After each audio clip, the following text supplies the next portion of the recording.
Sa mga establishmento, madalas na nagaganap ang nakawan dahil sa mga sumusunod na dahilan. Una, iisa lang ang gwardya.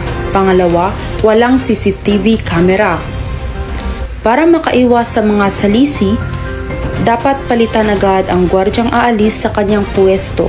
Huwag hayaang walang nakapost sa entrada ng establishmento. Pangalawa, maglagay ng CCTV camera na may mataas na resolusyon upang agad na makilala ang mga suspect. Pangatlo, i-report agad sa mga pulis na nagpapatrol malapit sa inyong lugar ang mga insidente. Pang-apat, alamin ang mga contact numbers ng kapulisan na malapit sa inyong lugar. Sa bagong Pilipinas, ang gusto ng pulis, ligtas ka.